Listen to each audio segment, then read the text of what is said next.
Rich Dad heard strange voices inside. His maid was teaching his son in 5 languages. The marble floors of the Khan mansion gleamed like mirrors under the morning sun. From the outside, it looked like a palace.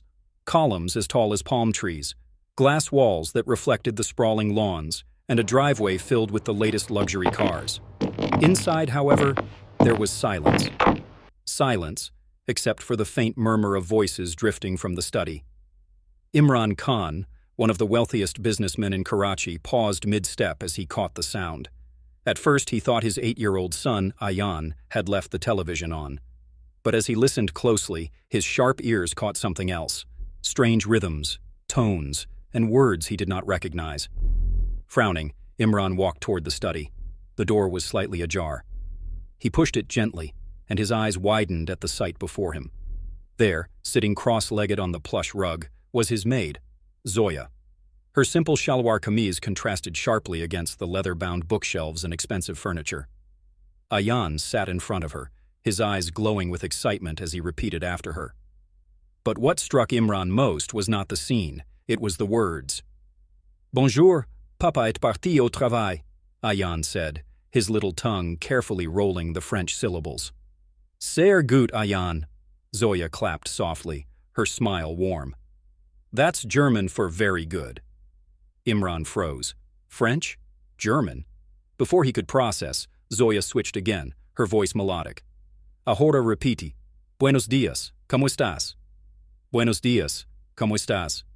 Ayan chirped back in near-perfect Spanish. Imran's breath caught. His son, who had struggled even with Urdu grammar at school, was now speaking French, German, Spanish. And then, to his shock, Zoya shifted seamlessly into Arabic and then into Mandarin Chinese. 5 languages, all flowing from the lips of the maid he had hired just to clean the house. Imran pushed the door open fully. Both Ayan and Zoya jumped to their feet, startled. "Sir!" Zoya gasped, her face flushing with embarrassment. I'm sorry, I didn't mean to. What is going on here?" Imran's voice was sharp, though not angry, more astonished than anything. Ayan ran to him, tugging at his hand. "Baba, look, Zoya is teaching me. I can say hello in 5 languages now." His eyes sparkled with pride. "Do you want to hear?" Imran's heart softened at his son's excitement, but his gaze shifted back to Zoya. "Teaching? In 5 languages? You know all this?" Zoya lowered her head, nervously twisting the edge of her dupatta. I studied, sir, before I came here." Imran blinked. "Studied? You're a maid."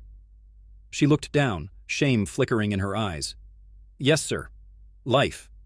It did not turn out as I hoped." That night, after Ayan had gone to bed, Imran called Zoya into his private office. The chandeliers glittered above them, and the air smelled faintly of oud. "Sit," he said. She perched hesitantly on the edge of the chair, her posture respectful. "Explain," Imran ordered. "Who are you, really? How does a maid in my house speak French, German, Spanish, Arabic, and Chinese as if she were born in all 5 countries?" For a long moment, Zoya was silent. Then she took a deep breath. "I was a scholarship student, sir," she said quietly. "I grew up in a small village near Multan. My father was a teacher. My mother wove cloth. We had very little money, but I loved books. I would walk miles to the nearest library. A visiting professor once heard me read and helped me get into a university in Lahore. Later, I received opportunities abroad. I studied linguistics. Languages were my world." Imran leaned forward, stunned. "Then what happened?" Her eyes glistened, but she forced a small smile. "My father died suddenly. My mother fell ill. My younger siblings needed money. I came back. The only job I could find quickly was domestic work. It paid enough to feed them, so here I am." The room fell silent except for T.O. The Khan mansion had begun to feel different. Where silence once ruled its marble halls, laughter and words in different accents now echoed through every corridor. Imran noticed that even the servants paused in their chores sometimes, listening in awe as Ayan recited phrases in French or Mandarin. The house no longer felt like a cold palace. It was alive. But with change came new challenges. The school's shock, One morning, Imran was summoned to Ayan's elite private school. The principal, a stern woman with silver-rimmed glasses, greeted him. "Mr. Khan," she began, folding her hands, "we must discuss your son." Imran braced himself, expecting another complaint, but instead, her eyes widened with something between admiration and disbelief. "He delivered his history project in Spanish," she said. "Fluent Spanish. Then he translated it into French for another group of students. We tested him privately afterward. He switched to Arabic and German with ease. The teachers were left speechless." Imran smiled faintly.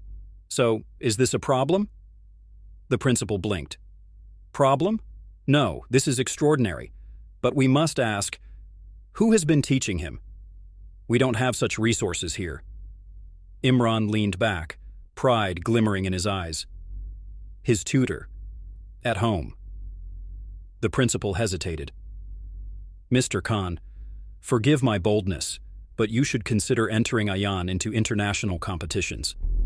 If nurtured, this gift could take him far, perhaps scholarships abroad, global recognition." Imran left the meeting with a strange feeling. Pride for his son, yes, but also an ache in his chest. Because he knew the one person responsible for this transformation wasn't being recognized: Zoya. The dinner invitation. That evening, Imran did something he had never done before.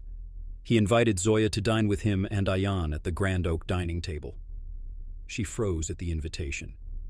"Sir, I can't, I'm just—" "You are not just anything," Imran interrupted firmly. "You are my son's teacher. His success is yours as much as his." Reluctantly, Zoya joined them. At first, she sat stiffly, her hands folded neatly, her eyes cast down. But as Ayan chattered excitedly about his school day in 3 different languages, she relaxed, laughing softly, encouraging him to correct his pronunciation. Imran watched quietly, noticing something he had ignored for months. Zoya wasn't only teaching his son languages, she was teaching him humility, discipline, patience, and curiosity. Values no school had managed to instill. And for the first time in years, Imran felt something stir inside him, a warmth he hadn't allowed himself since his wife had passed away years earlier. The family's reaction word spread quickly through Imran's extended family. At a cousin's gathering, his relatives were stunned when little Ayan greeted them in flawless French before switching to Arabic. "Ya Allah," one aunt exclaimed. "Imran, what tutors have you hired? Some foreign professors?" Imran simply smiled and replied, "The best teacher in the world lives under my roof." But when they discovered the truth, that it was his maid turned tutor, murmurs spread. A maid teaching languages. Imran is losing his mind. This is not appropriate for our family status. Imran ignored their whispers. For the first time, he didn't care about status. He only cared about his son's future. Zoya's past resurfaces. One rainy afternoon, as thunder cracked outside, Imran found Zoya sitting alone in the study. She wasn't teaching. She was staring at an old folder of certificates and letters, her eyes heavy with longing. "What is that?" Imran asked gently. She jumped, quickly trying to hide it, but he insisted, and finally she opened the folder. Inside were degrees from foreign universities, recommendation letters from professors abroad, even a letter of acceptance for a research fellowship in Spain, never used. Imran's chest tightened. "You gave this all up?" Zoya smiled faintly.